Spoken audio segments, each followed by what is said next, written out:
Purple. Six. Oh, yeah. We're rolling on the road. Oh, yes, we're rolling on the road. We're 100 shades of invertibility. We're rolling on the road. Oh, yes, we're rolling on the road. Ooh, ooh, we're rolling on the road. We're 100 shades of the versatility. We're rolling on the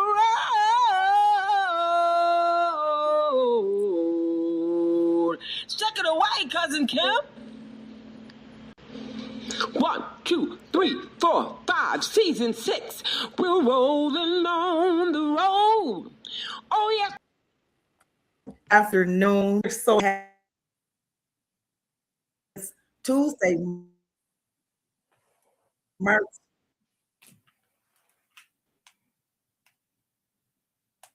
Wait a minute. No.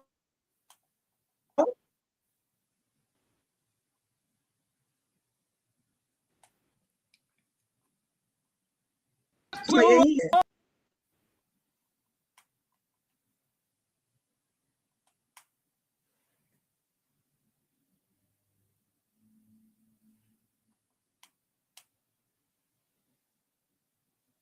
rolling on the road. We're 100 shades of invertibility. We're rolling on the road. Oh, yes, we're rolling on the road.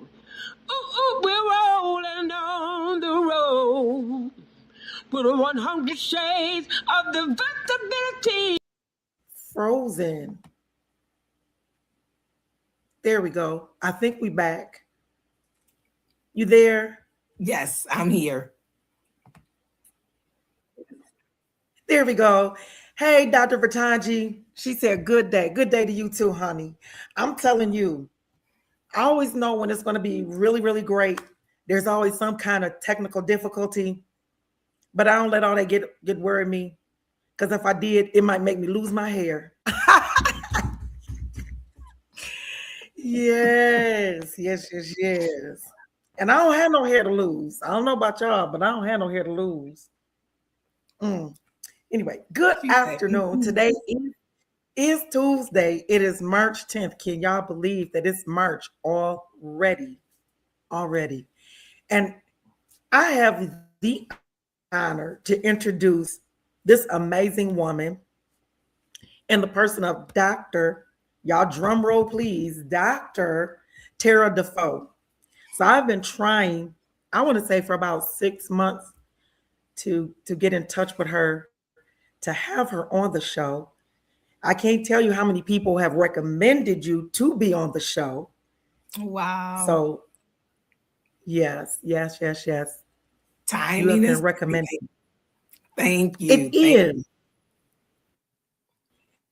It is. And I am learning that there is the appointed time, the anointed time for things to happen. And so this past weekend had the opportunity to attend a roundtable discussion. And guess who I see as I'm coming across the parking lot? And I said, it's just nice to be nice. It really is. Because I was rolling through the parking lot, y'all, in my Rolls Royce. I'm chilling because y'all know my Bentley died. Okay, the funeral is tomorrow. So I'm just telling everybody right now that the show is going to be preempted because the funeral of the Bentley is tomorrow. That's going to be the show. Wow. Jesus. With taps and everything. So yes, talk about me, honey. Please do. Please do. Please talk about me and spread the word. The funeral is tomorrow. I will be posting on tonight after the show, the arrangements. And I want to thank RTS Trash LLC, who I entrusted the final interment to them. They will care for it with good hands. They did. We had a little service here at the house. We played taps. I did my hand salute. I thanked her for her service. because she served me well. The VA paid for her. Y'all know I'm a United States Navy veteran. So anything that comes my way, they got to serve too. She has been Absolutely. all over the United States. I got pictures of her with the governor, the lieutenant governor. So y'all gonna see it all. We having a funeral tomorrow. Cause she got to tell her story. Cause she created a story with me. So she got to tell her story tomorrow. Wow. So I'm starting a new story with the Rolls Royce. Now the Bentley, it had all these little bells and whistles, and I got her in December of 2021. So imagine the upgrades that they have by January of 2025. So I got all the bells and whistles, and when it came, I was just blown away because the VA said, "Come on down here to Battle Creek. We're gonna, do a." It was like going to a car dealership. That's all I can say. It was like going to a car dealership. Absolutely And beautiful. seeing all of these beautiful wheelchairs of all types, anything that you wanted to do. You could choose a wheelchair based off of your lifestyle. And I said, Wow. I want to know which one I could judge up. All right. I just need to make sure she could be, croup like me. And there's just like, oh, we got one of them too, Dr. Kim. We got that, whatever you need. And so Awesome. I got to actually build her. So I chose my seating, I chose the colors, and then the VA has to put in their piece based off of my medical, issues. So then they put it all together. When it came back, the chair is $45,000, and she sharp. She's sharp. Yes, she is, y'all. Yes, she is. She rises up to the occasions. Yes, she does, y'all. Yes, she does. It's a beautiful thing to see. And I just want y'all to know, I was very proud of her. She rose up to the occasion to take a picture with Dr. Defoe. I mean, she was on her best behavior on yesterday. Oh, that was on Saturday. I'm sorry, on Saturday. She was on her best behavior. She got to meet the congresswoman. I mean, she moving up. She going from governors to Washington, to congresswomen. So Absolutely, absolutely. And she battled that rain too. she did. She did. She got headlights and everything. The headlights was on. Don't play. Do not play with the disabled girl, okay? She coming with them 4-inch heels on. They might even be 5. They were sharp. They were purple. She rolled up in there. But I loved it because it was such an intimate space in which you and I had an opportunity to talk. Yes. A very intimate space. And when I had an opportunity to read your story, she's asked me, she said, what are we going to talk about? I said, I very politely went and copied and pasted her information back to her. I said, we're talking about you. That's what we've been doing. We're going to talk about you. That's what we're doing. I have never had anybody to send me back my bio, send me back my stuff and say, you the topic. We're talking about you. Yeah, we're talking about you. Amen. And I love how you started out because you said your story is just like everybody else's story. I'm just like you. Because if y'all don't know, you're going to know today.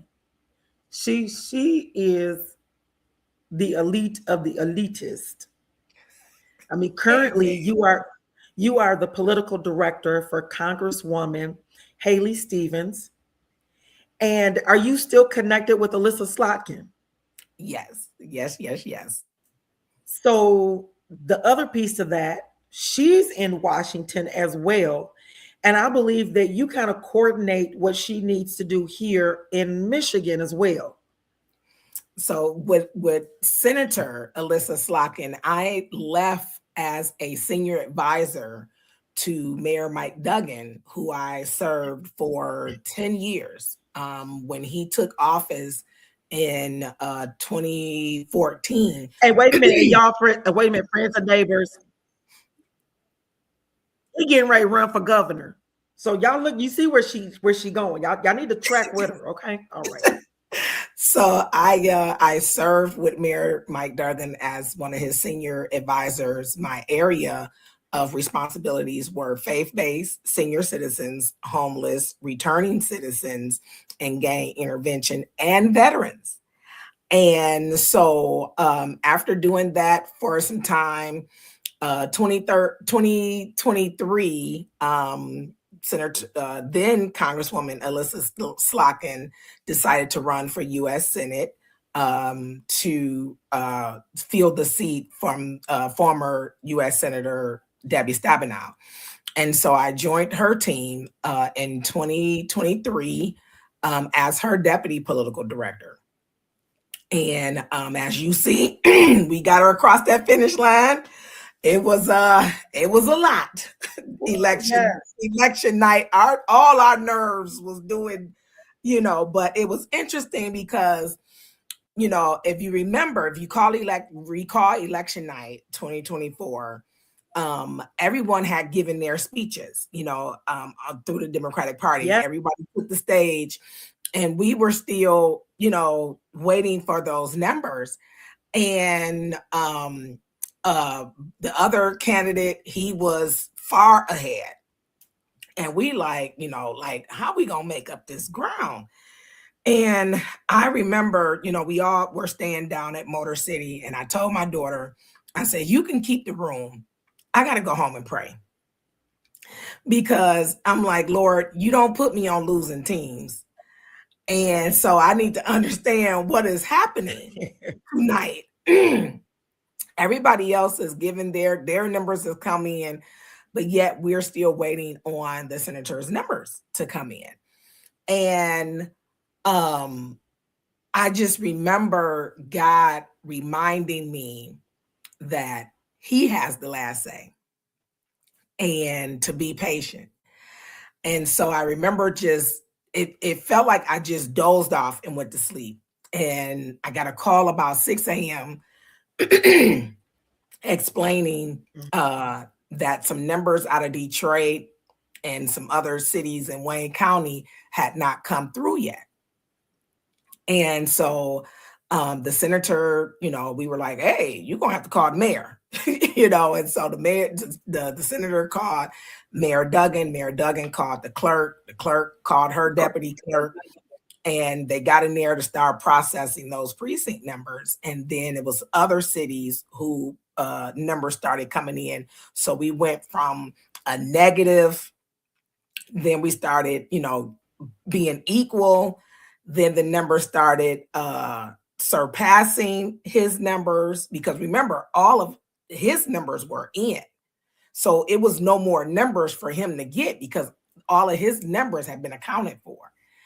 And truly enough, I think about 7, 8 o'clock that morning, we got the word that we were about 23,000 votes ahead.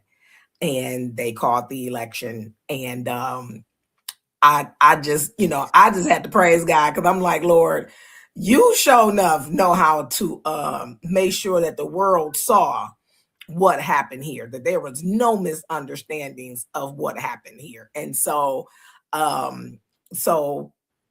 having to do that, made the transition to the federal side with the senator. And then I was asked to, about 6 months in, I was asked to go help Haley Stevens. And as she runs to take the seat of now retired Gary Peters. So, which is our second, Michigan's second Senate seat. So I'm excited. I'm excited to be on another U.S. Senate campaign. I'm excited to see that it's another woman. I'm excited to see that it's somebody out of Congress who is doing the work already day to day. They are there. She's there doing the work. So I'm excited to see all of the momentum around this race.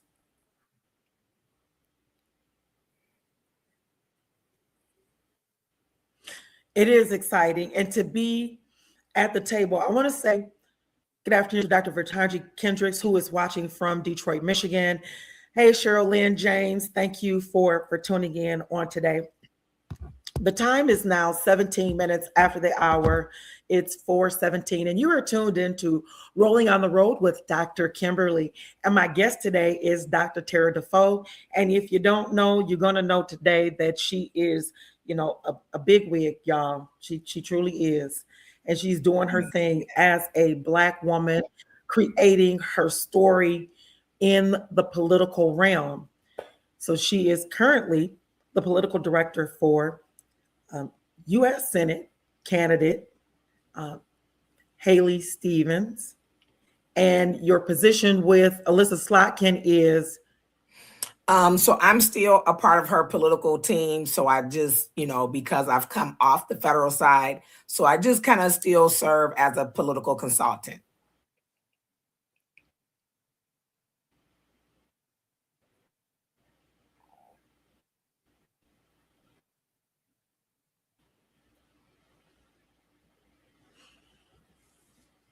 If someone was even thinking about getting into politics, where would you have them to start? Especially as a woman and being a Black woman.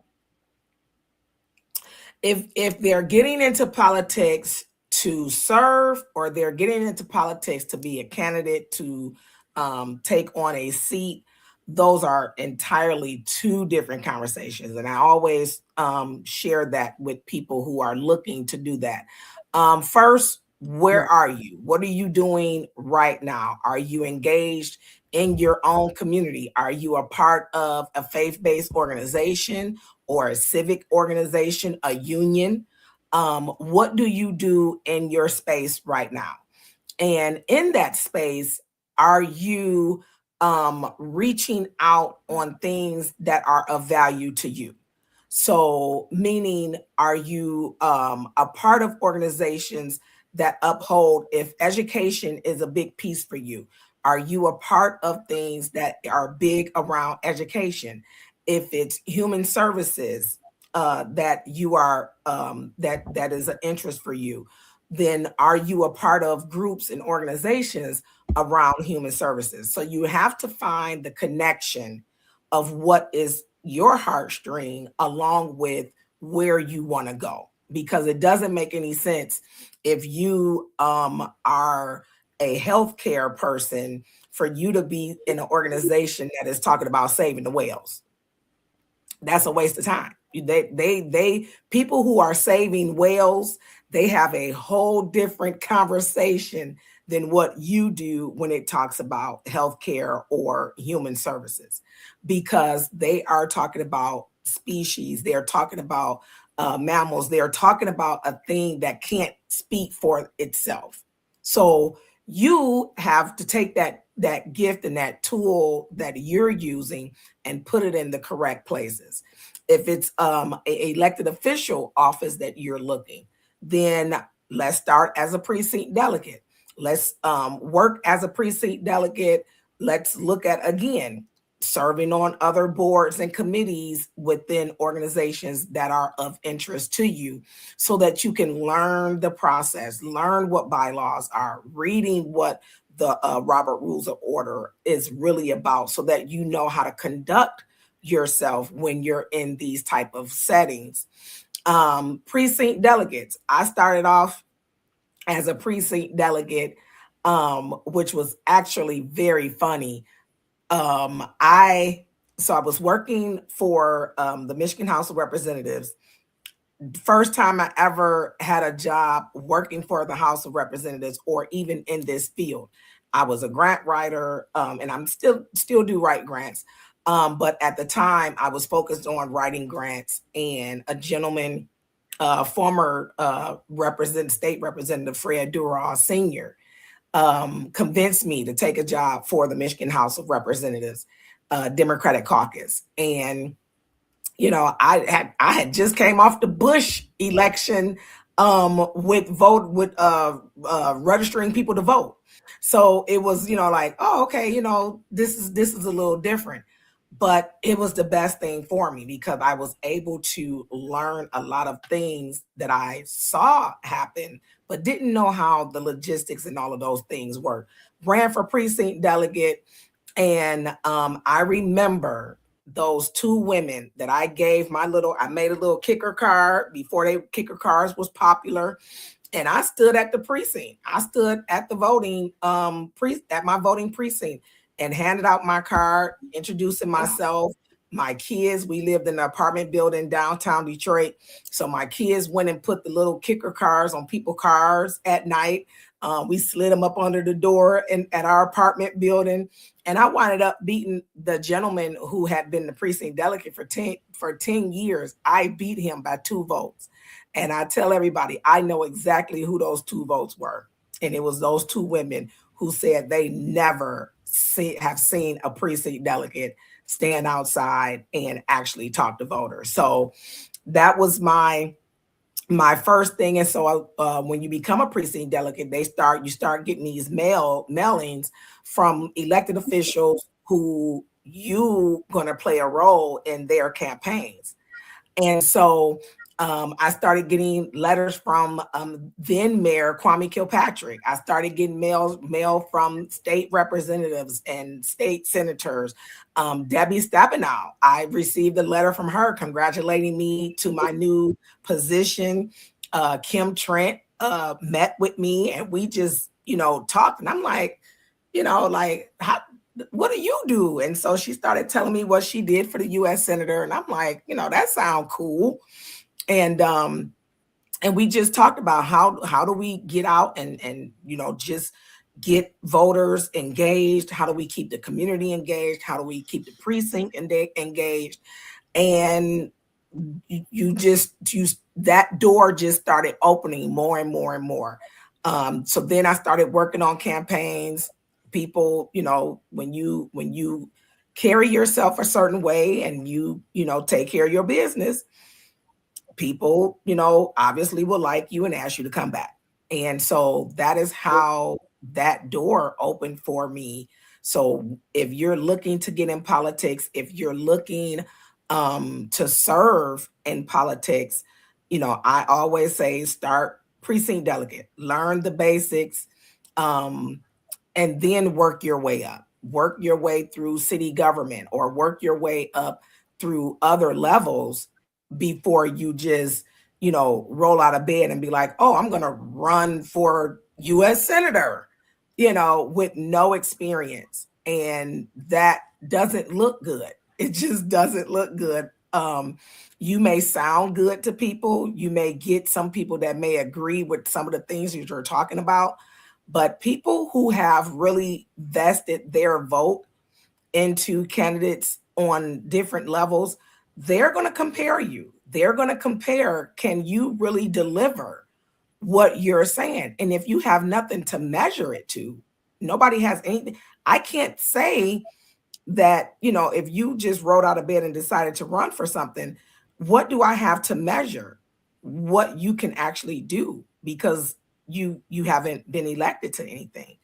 And I think sometimes as voters, we get caught in the hype of a lot of that. We get caught in the rah-rah, and it really can bring death to a seat or a party because, someone else could get in and, split the vote. So I would strongly encourage you to look at the space that you're in, get involved with some of the caucuses. If you're a Democrat, get involved with the Democratic Party. They have multiple caucus that you can become a part of. They have a Young Dems Club. They have a faith caucus. They have oh my goodness, a woman's caucus. They have so many, a Black caucus, a Latino caucus. They have so they got a disability one too. They have a disability caucus, and so they have a justice caucus,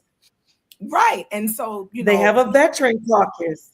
Yes, I'm sorry, they do have the Veterans Caucus, and get in there, get involved, serve, run for a position within those caucus, and start really just working to get your name out there. Work with your elected officials, become partners, set up events.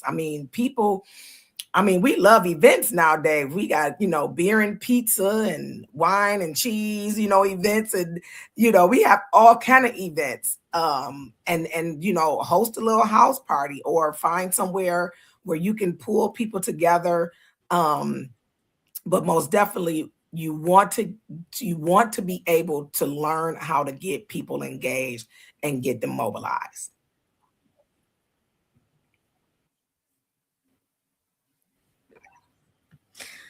Well, the time is now 27 minutes out of the hour. It is 4:27 p.m. You are tuned into Rolling on the Road with Dr. Kimberly, and my guest today is Dr. Terra Defoe. Thank you so much, Sherilyn, for your comment. She said precinct delegates are so important. Now, yes. She made some really great points, and then there is always that one who is different. And that would be me. I did not do any of that. And I ran for state rep. I came in and just went straight, for state rep. Just like, yep, that's what I'm gonna do.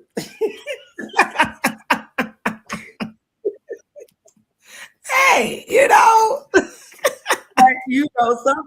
sometimes stuff happens like that. You just get in there and you say, look, but the thing about it, because I know some people say, well, Dr. Kim didn't do none of that. And she just came out the gate, running for state rep. Now, some of the things that I did do that she kind of touched on a little bit is that as a disabled veteran, the VA sent me to Disability Advocates of Kent County. One of the things that they do is they attend legislative days. And so at legislative days, we look at things that legislation is doing that affects the disability community. And so we always get an opportunity to say, okay, we look at, what districts do we represent for the people that are going to attend? And then we make sure that either the state rep or the senator in that area, comes and they meet with us. We sit in a room, they come in and we tell them our concerns and they get to talking to us. And then, they start pulling you in. It's like, oh, you can speak. Well, come on. And you work with a lobbyist. So I had the opportunity back in 1900 and no, it was when it was 2019. Yes, it was 2019 when Governor Whitmer had just taken office. And of course, they're going to change some things in the budget to fit them. And everybody doesn't always know what the other person did before they came in and the monies and how they allocated. So the first thing that I got to do was go down in front of the sub-appropriation committee and lobby for $3 million for the city for the Centers for Independent Living. And we got it. So I got I had 5 minutes to speak. They said, you get 3 to 5 minutes. I took the full 5 and just said, hey, look, my name is Dr. Kimberly Barrington. And this is what, that money can do and why we need you to keep it in the budget. They were like, wow, it impressed them. So boom, we got it. That was my first thing. The second thing that I did was he was state rep Bolafave, person with a disability. And he wanted to put on the books. It's called Changing Minds, Changing Signs. And it involves, now that you see the new signs, they don't say handicap anymore. It just says accessible parking. And instead of seeing that stoic person in the wheelchair, you see the person moving forward. Well, guess who would help do that? That was me. Got up there. I'm telling you, That sister, I was Miss Wheelchair USA at the time. I had my crown and my sash on, and I wheeled and towed up them halls. Uh, all the US senators. I was like, hey, I'm knocking all the senators, for the state of Michigan. I'm knocking doors. Hey, I need you to sign this bill. I need you to get this. And they're like, really? What? I said, yeah, see, that way I can roll around in my crown and my sash and have me a place to park. And I said, we want to change how people view persons with disabilities. We're not just, we sharp. That's all I can say. We sharp. We come out the gate sharp. And at the end of the day, we started about 8 o'clock in the morning. We went until about 4:35 because the session was going to begin at 5 o'clock. It went on the floor and it was nice. We waited and it was a unanimous yes to change it. And I was like, oh my gosh, yes. So we all took pictures on the floor in Lansing. I'm telling you, there was nothing like it, to be the only woman, to be the only Black, to sit on the state floor, knowing that we got House Bills 45, 15, and 16, or 16 and 17, signed. There's nothing like it. There's just nothing like it when you go out there and you do the work and then you see it. And then when we came in, we had like one more meeting after it came off the floor in front of another subcommittee, asking, what would it look like? And they were asking about the cost. And so we were saying that Bowl of Faith spoke first, and then I came up, and it was like, there's not going to be any cost, initially, because if the sign is there, you got an old sign, then it's there. But moving forward, if you're going to, change out your parking lot or you're creating new signs, then you need a new sign. But the piece that I didn't know that was going to happen, and the other day I saw it, I just broke down in tears. They have it on the license tags now as well. Yes. We just asked for the signs. Okay, I'm about to cry. Oh my gosh. Yes. And you should be so proud. Do you know how hard it is to get a bill passed? So when I saw the license tag, I just lost it. I just started screaming. And the people that are driving me, what is wrong with you? What are you doing? What's going on? And I was like, I didn't even have any words, because the initial campaign was changing the sign, changing minds. And so when I saw the signs that were changed around the city and around the state, I was like blown away. But to see now that it had moved to a license tag, that part right there, I just, okay, Lord. Yeah. Yes. Yeah. And I said, how do we do this on a greater scale? And they said, well, we need you to run. I mean, you can do it. You have the momentum, And then the other piece was Governor Whitmer. Well, I had worked with Governor Snyder on a $8 million mobility grant.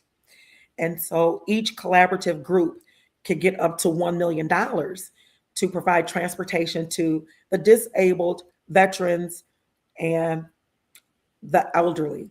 And if you could, if your business was servicing all three of them, then you had the trifecta, you were good. And then, so you had the agency, then someone with the technology had to come alongside of you. And then there had to be a transportation system. So those three had to collaborate, and to be able to tell them what transportation looks like was just amazing. How do we get around? How do we need you to do it? How do we need to interact on our phone based off of our different disabilities? And, to have this, it was probably over 1,200 people in this room, and they had to come through the charrettes. I did the disabled and the veterans, and for them to come in and have to listen to little old me in a little wheelchair, I was like, oh my goodness. And then as they were putting together, their packets to apply for the money, they were able to call me and say, hey, and we spent lots of time emailing back and forth of, nope, this needs to be changed. Okay, let's do this way. All right. Yep. You got this on point. And then to have that final say, okay, we got the final packet to be able to send in. Well, Snyderly's office, there was $4.7 million left on the table. So Governor Whitmer, and I will never forget it, it was her 15th day in office. and we were at the Detroit car show at Cobo Hall, and the call came and it was like, hey, you're going to be on the stage with the governor, with MDOT, and with Pure Michigan. And I said, wait a minute, what?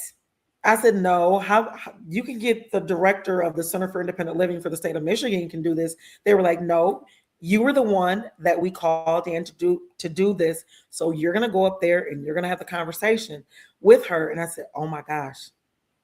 Yeah, okay. Got on stage, and as they were asking us, they were asking different questions. And there was a question from a group that came from the Capitol for the Center for Independent Living. And they said, Governor, how do we know that this is going to, be self-sustainable? You get the money and you do it, but each group had to say, how were they going to sustain it beyond that $1 million? And she went to answer the question. She was like, well, and I did like this. I leaned forward. I had my mic and I said, Governor, I said, I got your back. I said, I'll take that question if you don't mind. And she said, go ahead, Dr. Barrington. So I said to them, the reason why you can know that this is real, it's going to happen. I said, it's already been signed. The money's coming through. You're going to have that transportation. And I said, because never again will they make a decision about us for us without us being at the table. And I said, I don't need a seat at the table. I just need I need space in the room because I come on my own chair. And the whole place just howled. There was probably like 10,000 people there. And when I tell you it was packed, it was so many people. And then all of the news outlets, it was unreal. And shortly after that, I get this phone call saying, hey, we're calling from the governor's office and we want to get your information and we would like for you to, turn your application. I was like, for what? Because you're getting ready to get appointed to the Michigan Rehabilitative Services Council for the state of Michigan. And I was like, shut up. They were like, yeah, for real. Talking about the governor was really impressed with how you handled yourself. And then of course there were questions that were asked, of me. And it's like, she really liked the way you handled yourself. So she wants to appoint you, to that council. And I said, wow. Yeah, wow. And we've been rocking and rolling ever since. And then when 2022 came around and they said, hey, look, they did the redistricting and they said it was going to include more of Byron Center because that's where I live. It was going to be Byron Center, the top part of like Caledonia going into Allegan and Berry County. And y'all know that is red city. There's no blue, nothing. Wow. And they said, we need to galvanize our Democrats. We need to get them on board, but we need to give them a candidate that they can get behind. So we want to know, they asked me what I run. Because I wasn't playing, I wasn't doing all that. Ain't doing all that.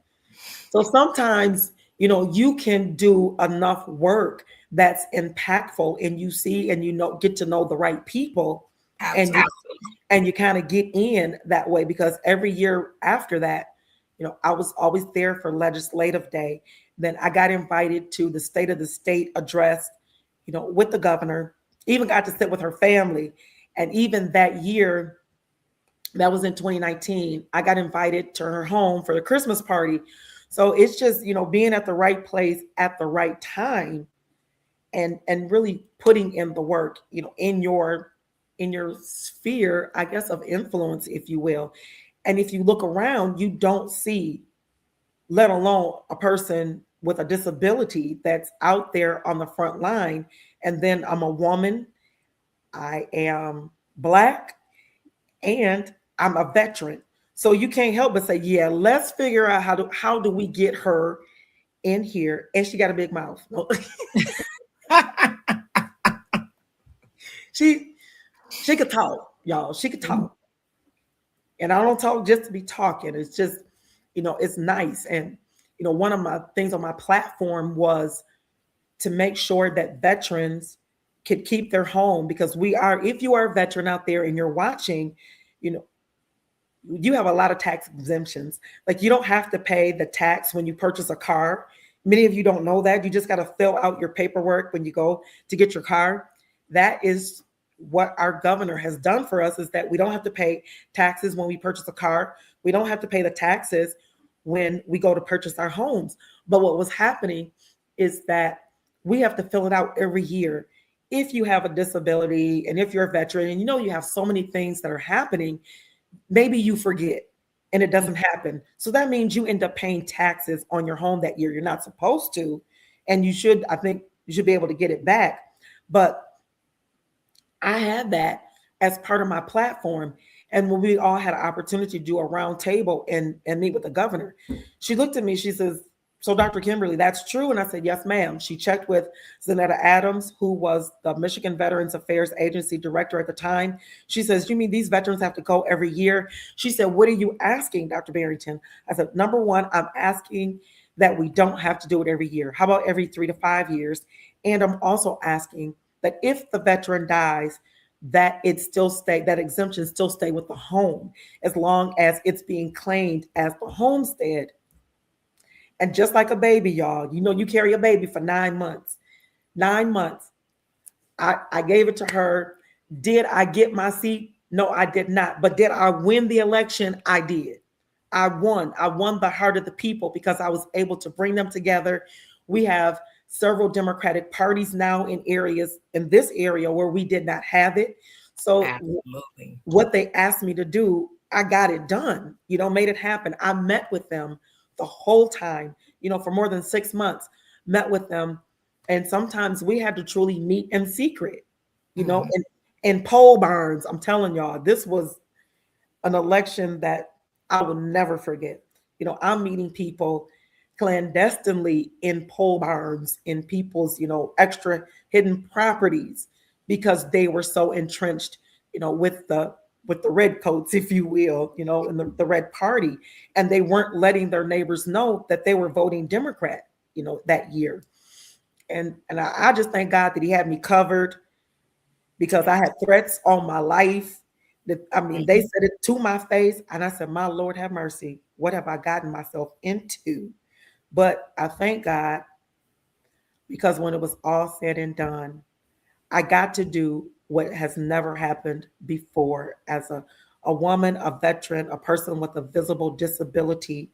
I got to lead out the rally before the election with, wow, Stabenow, Peters, the lieutenant governor, the governor, Winnie Brinks, everybody that was anybody for the Democratic Party.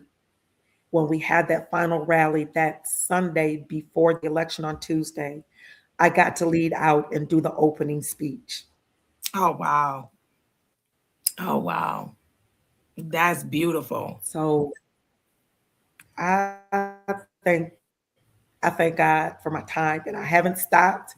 They're like, sometimes you just have to move, in the stillness. But I'm here, and I'm really looking forward to working with Stevens. I am, and working with Amen. Lieutenant Governor Gilchrist. Yes, yes. People who have paid their dues to be in front of the people who have actually, the Congresswoman, and I'll say this about Congresswoman Haley Stevens, she has the receipts. She has the receipts of the work that she's done. When you can have somebody work on the auto rescue, remember when we were in the recession and it was all over the news, the big three was needing the bailout. They was going under, and Ford, I think it was Ford Motor Company, was like, "Hold on, we can try to see our way out. We can try to figure this out. We got some stuff on the back burner, but we can work this out." And Chrysler took the hit, and GM took the hit, but they were able to rebound. And how many jobs? You're talking about over 200,000 jobs saved. Those are households. Those are mother, fathers. Those were daughters. They were sons. They were people who were going to work, and then to have a to have to work in a recession, and then next thing you know, you're being told, don't even come back to work. You know, people who have worked in these positions Right. for pretty much all their lives, you know, now being told, hey, you ain't got to work no more.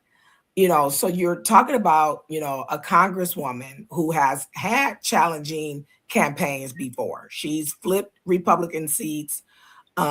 She's gone up against, you know, 11, you know, you talking about the Levens.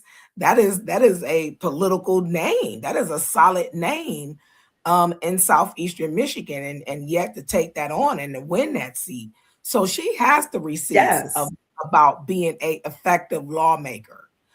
She's ranked as the most effective lawmaker in DC. She knows how to move around and get those bills done.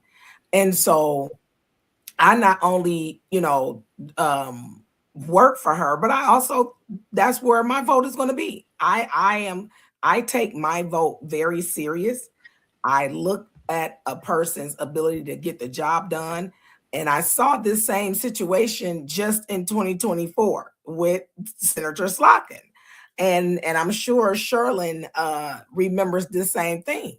You know, we saw that there was a gentleman running against Senator Slotkin, and he's never been elected to public office ever, hasn't been elected to anything ever.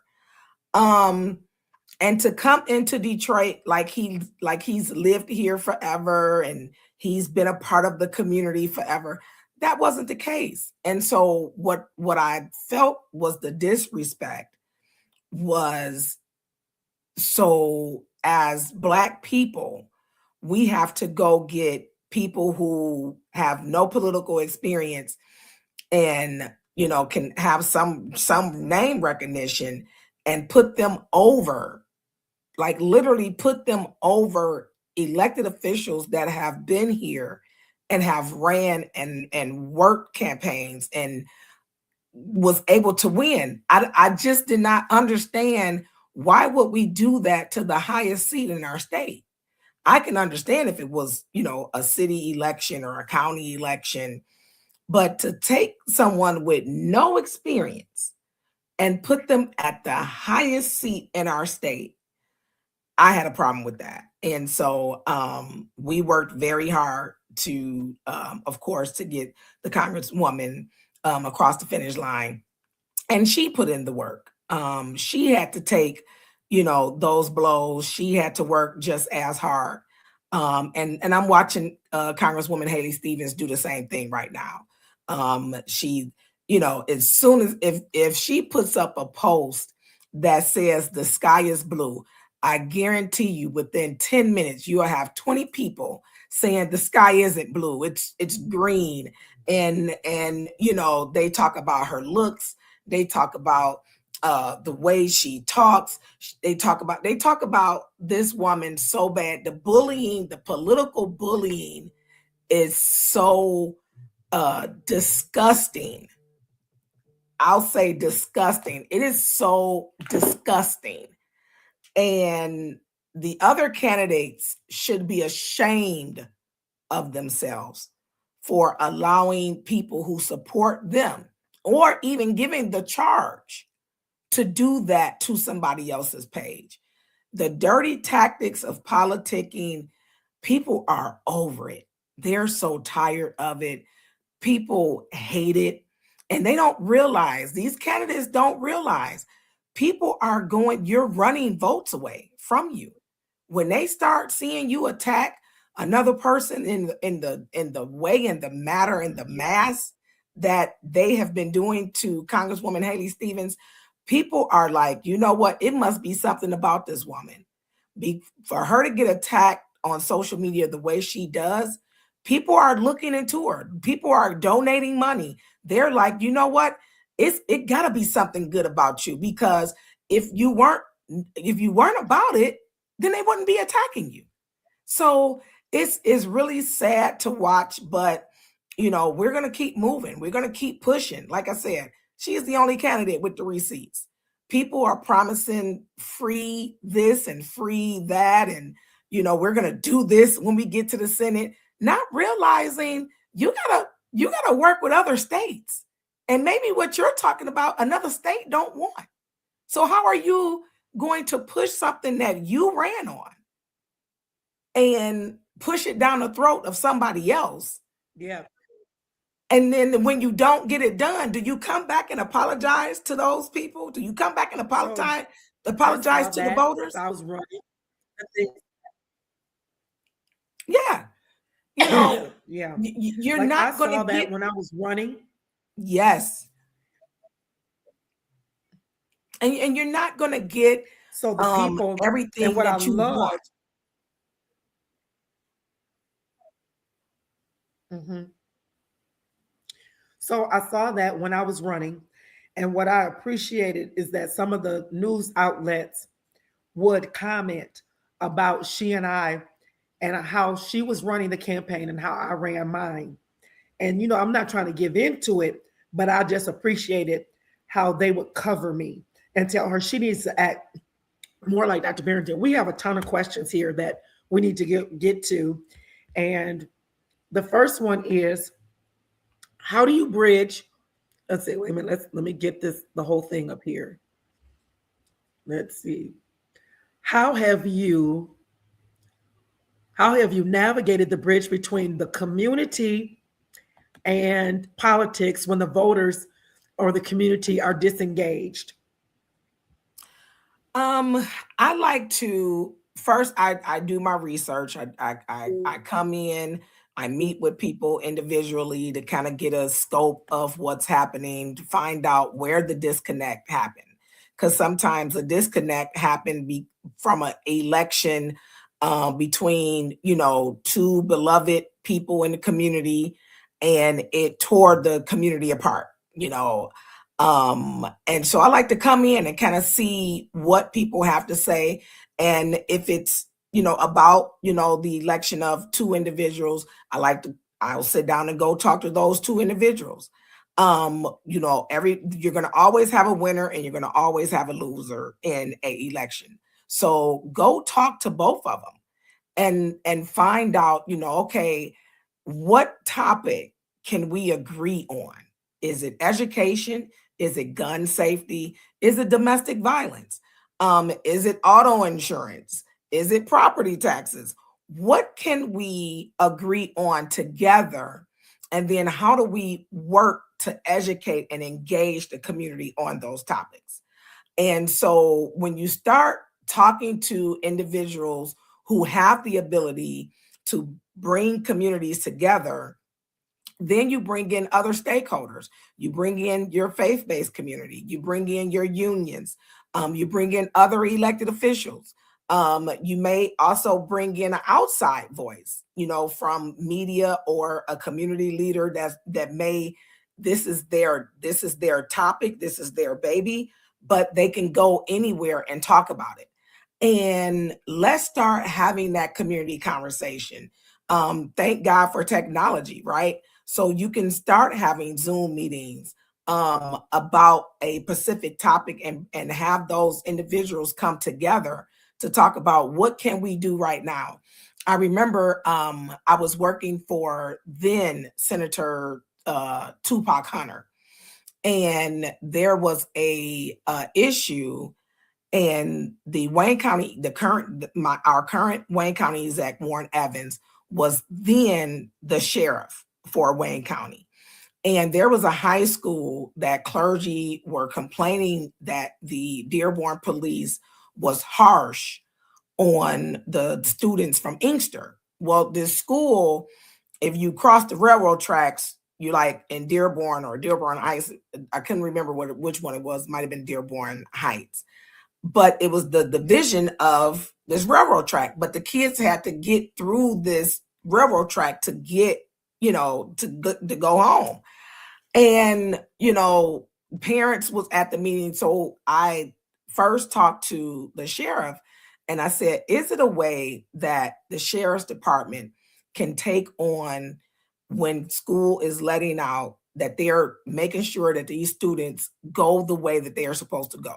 So whatever, if it's across the track and make a left, that they cross that track and they make that left to avoid the harsh interaction with Dearborn police. But then we also still had to have that conversation with the police department. These are kids that we're talking about, and we've all been there where we were, doing something and being somewhere we weren't supposed to be after school. And you're always going to have that set of kids that's going to do that. But let's the students start seeing the police and law enforcement in a positive light.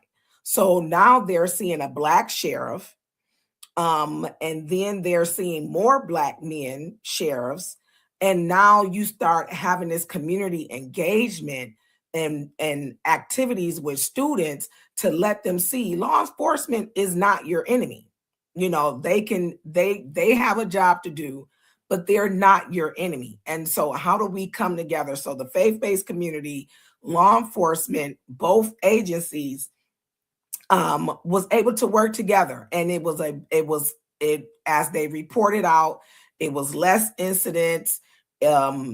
Students, understood what was happening, and we was able to, now bridge that gap. And we bridged it so much that Dearborn started hiring Black people. Look at that, right? And so you have to find the middle ground. You have to find what can we agree on. And if you're not engaged, then let's understand why. And then and when it comes down to Black people, we have to take some responsibility ourselves, because we want to be engaged in things, but then we want to be selective on the things that we want to be engaged with. And not everything you need to be engaged with, but when it comes down to certain things, you need to be engaged and you need to be informed. But people are tired of spending resources to force this information down your throat if you're going to just keep not taking advantage of it or not using it. So we have to be more engaged and then not keep the information to ourselves. How do we share? I'll jump on Facebook every now and then. If somebody's sharing something, job fair, something for returning citizens, something for veterans, it's 2 seconds to hit share and post it. Share the resources that you have with the community and with those that are that have voices of influence around you, mainly our faith-based community. Because in every faith-based community, you have a returning citizen, you have a senior citizen, you have a veteran, you have a person with physical challenges, you have a homeless person. You have, in every faith-based organization, you have some sort of somebody. So I always start there. I start with my faith-based communities and my labor, because they can help you get information out, and they can give you, extra resources, meaning volunteers, bodies, to help you engage the community. I remember, when we would host events in different communities, I would tell the people, hey, print me off 500 flyers. And they're like, what? Print me off 500 flyers. And I would get a group, it would be maybe 10 of us, and we go knock the doors. Hey, did you know that this event is taking place right here at the church around the corner? Hey, and give it to the person that's answering the door. Stick it in their door if they're not there. But sometimes you got to keep going to have that touch with the community and not assuming that, they'll get it from Facebook. You got to touch them in various ways: Facebook, television, mail, phone calls, face-to-face conversation, text messaging. You have to do these things, and you have to do them over and over again. Thank you, Sherlyn. Okay, we got some. Yes. So I think you did touch on overcoming voter apathy. That was the next question, and you gave some really great ideas concerning that. And then the last question was, do senators alone have the power to do things, to sign bills and get them into action? Yes, senators are your lawmakers, whether they're state senators or they're your federal senator, U.S. senators. Those are your lawmakers. Those are your policymakers. But you have to take those steps that Dr. K explained of what they did with her bills. You have to take those steps. So the bill has to be written. It's normally proofed by a couple of people and those that are advocating for it to kind of see, what else more do we want in it? What can we do without? So a bill can be anywhere from 5 pages to 500 pages long, depending on, what this bill is asked and set to do. And then it goes before the appropriated committee, and you have a committee that is statewide. So it's not just a committee of representatives out of or senators out of Michigan. They're national wide, and for the federal level, they're national. So on a committee that Senator Slotkin sits on, there may be a senator from California on it as well, whose issues may be different from Michigan. It could be somebody from Florida on that committee with her, who issues may be similar. And so now you have to work and get those votes to get that bill out of committee and then get it to the House or the Senate floor. And then that bill transfers over to the next chamber. And so, and then it's passed, then it goes to the president's desk or it goes to the governor's desk. And so, but you have a lot of steps that you have to take to get that, to get that bill passed. So yes, they do have the power to move those policies around and to make laws.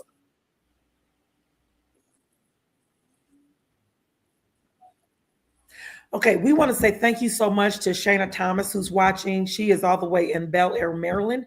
We want to say thank you to Marshall Kilgore, who tuned in today and was watching. I appreciate you guys, as always, for hanging out with us or rolling, because today we rolled over. Are you in there or are you in Washington? I'm here. Right now, I'm here. I'm You're here in in Detroit Michigan. or Washington? I'm in Detroit. Next Michigan. week, I'll be Okay. in Washington. This is my week in Detroit. So, okay, now Shirley said thank you. But I appreciate you guys today. The time is now 3 minutes after the hour of 5. It's 5:03. I tell you, time really truly flies when you're having fun.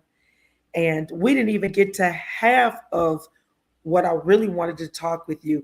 Because little do y'all know is that she's been dissed too, that you have dyslexia. Yes, So we didn't yes, even yes, get a yes. chance to have that conversation. So we're gonna have to ask her to come on back so that we can continue that conversation. Because I'm really glad that it kind of went this way. Because number one, you got to see everything that she does and how articulate she is, and to know that she's living with a disc. I'm trying to tell y'all, y'all keep playing around us. You just never know who is in this community. And that's not Absolutely. bad English. It's not bad English. So thank you for tuning in today. And as I stated earlier, tomorrow we will preempt all the shows and we're going to take a knee. We're going to take some time out and we're going to have a funeral for my Bentley. Yes, yes. She was funeralized on this past week. Well, over the weekend, Friday. Yeah, her funeral was Friday. So we're gonna go ahead and show it. It was videotaped. Mm. I can't even say it with a straight face, Jesus. Okay. So the funeral was on Friday, and that's March 6th. And we'll be sharing that with you on tomorrow, her funeral. And we thank you so much for tuning in. And we will see you tomorrow at the funeral. The colors are purple and white. So please have on your purple and some white, or you can wear white with some purple. Okay. I'd appreciate that. Thank you so much as you watch the show on tomorrow. Yes. So we'll see you.